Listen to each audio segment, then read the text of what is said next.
Hello everyone, welcome to LICD lecture 20B. Today we are going to discuss a very important sample and hold circuit using op-amp. So let us start with some applications of sample and hold circuit. So over here we have few applications which I mentioned. There are more than this. So first of all, analog to digital converters, they are used in ADCs. Digital imaging systems as a part of ADC, set-top boxes as a part of ADC, they are used. Then the fourth one is the digital interfacing circuit, and the fifth one is the pulse code modulation system. So these are the various the topics which utilizes sample and hold circuit, various applications. Okay, so what does it do? What does the sample and circuit do? Let me just expand it. Yeah, so I will just tell. So what does it does it samples the input signal. So this orange color signal is my input. So what it does is it divides it into small intervals, right? And it will hold the last sampled value until the input is sampled again. So here for some intervals it's sampled, for some interval it's acting as in the hold mode. So as you can see here, this is what do you mean by sampling and then holding the value. So for this instant it's holding, here it is sampling, here it is holding, here it is sampling. So it does that, it does it uh, for an entire analog input signal. So basically what it does is it's trying to convert my analog signal into digital counterpart. Okay, so that's what it is doing basically. So it will sample, that is, it will divide it into smaller parts of equal intervals and input signal, and hold on to its last sampled value only the input is sampled again.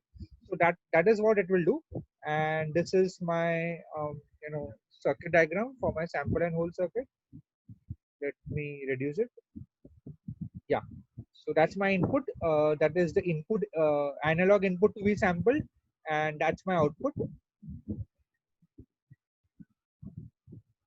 Over here we have for the sample and hold circuit, we have op-amp number 1. Here is my analog input to be sampled, op-amp number 1, which is connected in a voltage follower mode, followed by a MOSFET, which is driven by the control voltage over here, which is going from 0 to 5. The MOSFET drain terminal is over here to the left, source terminal is to the right, and bottom we have gate terminal. We have a hold capacitor, and again we have connecting over here a op-amp number 2, which is a voltage follower basically again. So op-amp number 1 and 2 are voltage followers in this scenario. The input and output waveforms will analyze in some time. First of all, let us go to the vital observations. Okay, so this is my circuit diagram. I hope that this is visible now to you all. Okay, I sincerely hope that is very clear. Okay, fine. So op-amp number 1 and 2 are working as buffers or voltage followers. N channel enhancement type MOSFET is working as a switch that is controlled by this V control voltage. The hold capacitor job is to hold the sampled value, input signal value. It will store the charge basically. Analog input to be sampled is applied to the non-inverting terminal. That is, if it is applied to the op-amp non-inverting terminal, it will reach here because it is a voltage follower. So we say that the analog input to be sampled is applied to the drain terminal of the op-amp basically, and the control voltage is applied to the gate terminal of the op-amp in the form of pulses. So let us see how does the MOSFET will act as a switch. Now concentrate over here in this diagram. So you see this is my drain, source and gate, and my control voltage is rising from, it is going from 0 to 5. It's a square wave pulse basically. So let's consider scenario number 1. When the control voltage, it can be either 5 or 0. So let's consider control voltage is 5 volts. So we know that from the theory that the MOSFET turns on whenever N-channel MOSFET turns on whenever VGS is greater than VTN, where VTN is the threshold voltage, 0.5 to 1 volt to 1.5 volts. Basically, when control voltage is 5 volts, it is making sure that the diode, that the MOSFET is on. So MOSFET becomes on. Whenever it becomes on, it behaves like a on state. It's behave like a closed switch. So between drain and source, the current will flow, and there will be a low on state resistance across the drain and the source terminal. Basically, in this case, it's acting as a switch. Okay, MOSFET is on. It's on and working in the basically in the saturation mode, and there will be a low onset resistance between the drain and the source, and the MOSFET will behave as a closed switch. Now, scenario number two is when the control voltage is zero, that is the gate voltage is zero. No way the transistor is on. It's actually turning off. So the MOSFET turns off. It's off word is missed over here. So the gate voltage is at 0 volt now. So the MOSFET will turn off. And when it turns off, the very high resistance exists between the drain and the source. So it will behave as open circuit. So MOSFET will behave as open circuit when gate voltage is 0, and when it will behave as a closed circuit when the gate voltage is high. Okay, so this was another point. Now let us go to the circuit schematic. Okay, so it works in two modes. Basically, this is my sample or the track mode. So over here, let's consider one scenario that we have applied input to be analog input to be sampled from here. So mainly it's decided by the switch, the MOSFET. So MOSFET will be on whenever the control voltage is high. So let's say the control voltage is high, the MOSFET is on, it behaves as a switch, as a closed switch. So what it will do, this Vin will reach at the output of first op amp because it's a voltage follower. So the output of the first op amp will pass the current, and the current will charge the capacitor to the peak value of the input. I mean, what will happen is the input the capacitor voltage to charge to the peak value of the input. I mean instantaneously charge towards the input value. Okay, so switch is closed. So what will happen? The same voltage over here, V is reaching over here at the output. Why? Because again it is a voltage follower. So that's what has happened. The capacitor gets to charge and it will reach the peak. I mean the output voltage will simply track the input basically over here. So that's what we have written over here. Let us go over to this circuit. Fine. So during the track mode, the enhancement MOSFET is on and it behaves as a closed switch. Since its control voltage is applied at a higher value, op amp 1 will act as a voltage follower, and since the switch is closed basically.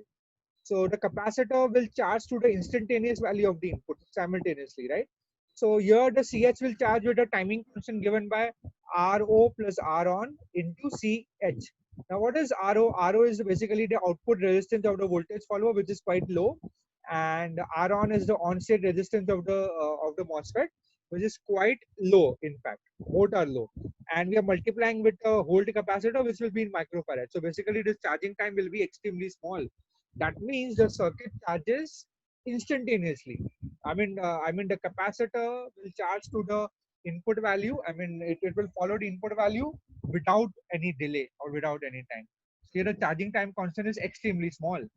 And now what happens is the input V appears across the capacitor CH, and then it will go to the output of op amp number 2, because op amp number 2 is again a voltage follower. Hence what it will do is the output will just simply track the input during the track mode. Okay, so what is the track mode again? So your track mode will be active when the control voltage is at 5 volts and the MOSFET is on and act as a closed switch. So the whole scenario is depicted in the input output waveform, which we will shortly see now. Okay, for the next half, what will happen is we'll go into sample mode. So in the sample mode, what do we consider is, let me go to the main circuit. Yeah. So in the sample mode, we consider that the control voltage is 0 now. So that will make the N MOSFET off. So whenever the N MOSFET is off, whenever the MOSFET is off, it will act as open switch. So what will happen earlier, the MOSFET was on, so the capacitor was storing some charge. I mean, it was storing some value of my input. Correct? It was charging. So initially, now suddenly the MOSFET is off now. So it cannot suddenly discharge, right? I mean, no way the MOSFET can discharge via the switch. No way the whole capacitor can discharge via the MOSFET now. The only way the whole capacitor can discharge is via the input impedance of the op amp number 2. And we know that input impedance of op amp that is connected in the voltage follower is tremendously high. So what it will do is the capacitor will try to discharge, and it will discharge, but the discharging process will be extremely slow because the discharging time constant will be very, very high. Okay, much more greater than the time period of the signal. So what it will do during the sample mode, the switch is off and the capacitor will hold the last sampled value constant. It will hold it constant until the again the input change. I mean again the control voltage changes and it reaches to 5. Again the switch becomes on and again the capacitor will start charging to the new value. Okay, so this is how the sample mode will work. Let me open up the the circuit diagram over here and let me go to the working again. So during the hold mode, let me just lightly reduce this so that it fits the screen. Yeah. So during the hold mode, the enhancement type MOSFET is off and it behaves as an open switch since the control voltage at the gate terminal is 0. So the moment the switch is open, the capacitor is now facing a very high input impedance of the voltage follower 2. Hence the CH discharge very, very slowly. So the discharging time constant is given by, I have already discussed, the tau d will be Ri2, that is input impedance of op amp number 2 into CH, which will be Ri2 is into 10 raised to minus 9. It's a tremendously high value, which will slow down the charging time, discharging time period. Now, why the capacitor CH discharges slowly? So what will happen is as soon as the switch is open, the only alternative left with the capacitor is to hold the voltage across it. So this voltage is fed to the output of the voltage follower. Hence, the output is also held at a constant value. Okay. So during the hold mode, the output voltage is constant value. That you remember.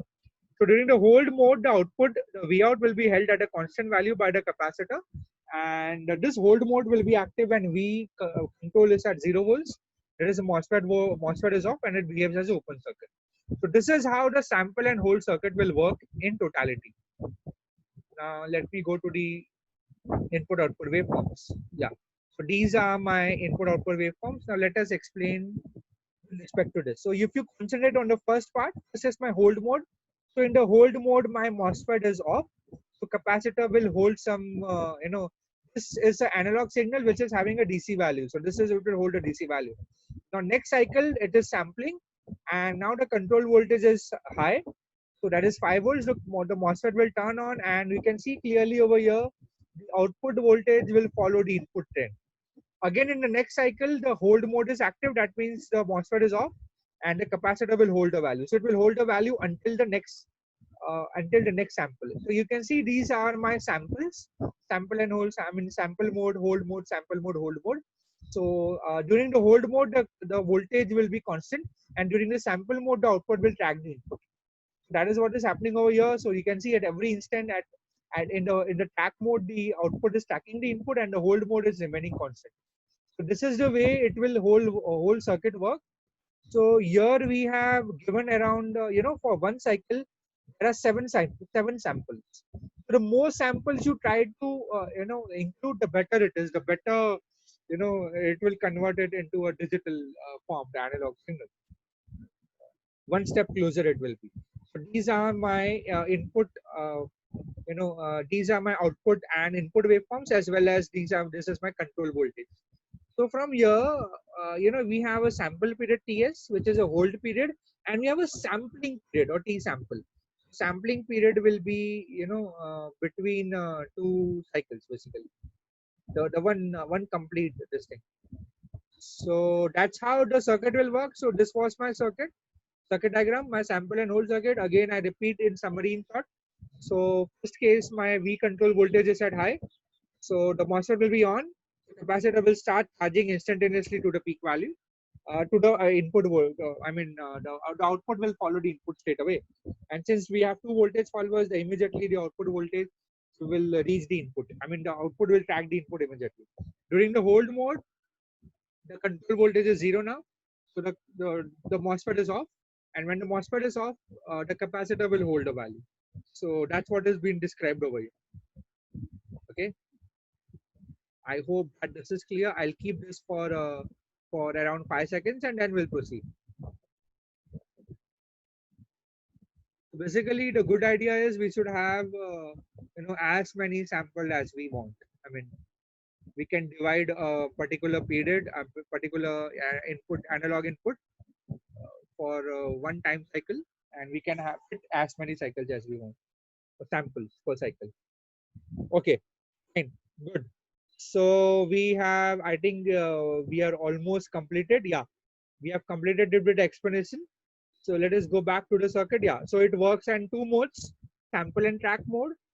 So, sorry, sample and hold mode basically, and it's really converting my analog signal and one step closer to the digital form basically, right?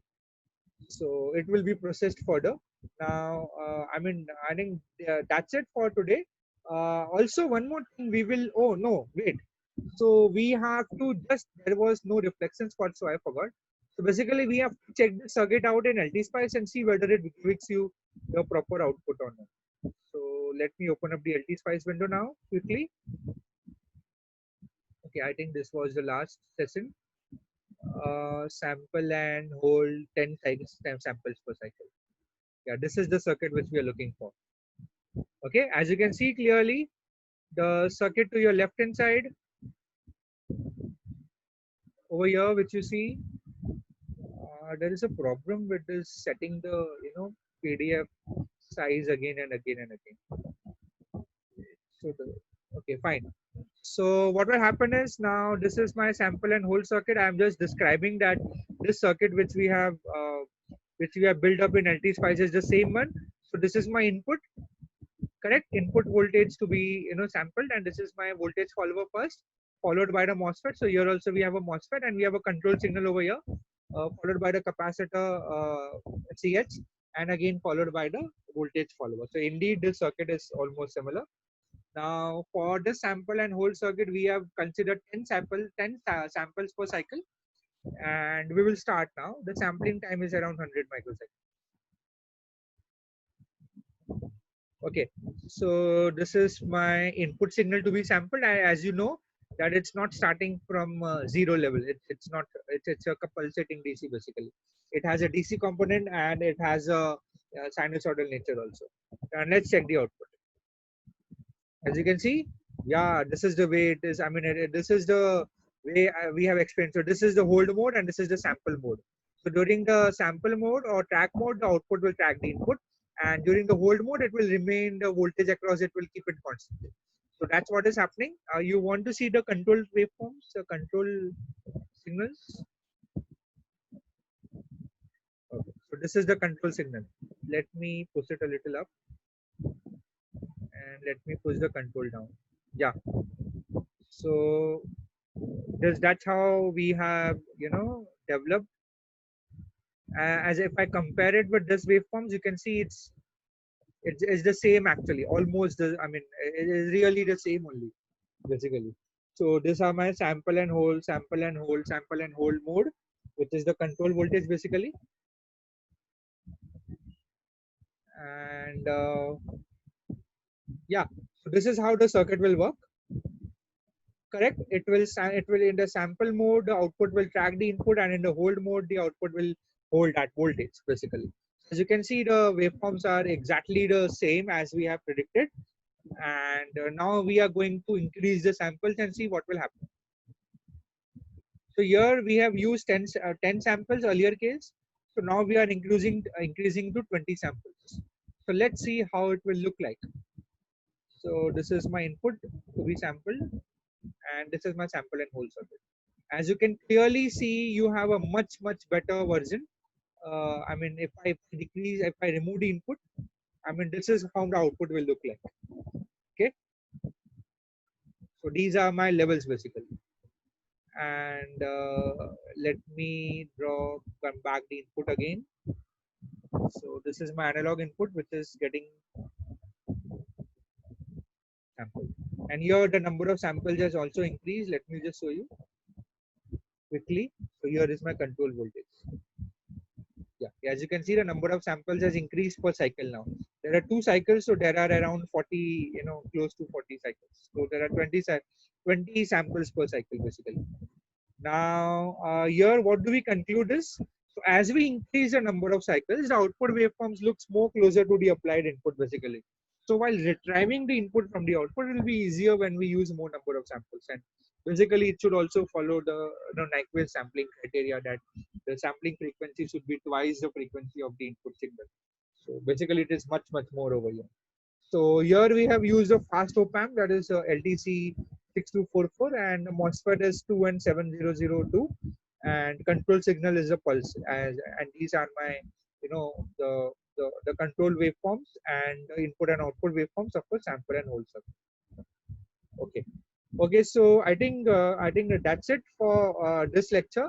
Next time we'll see some parameters on based on this sample and hold circuit. So until then, have a good day and thank you.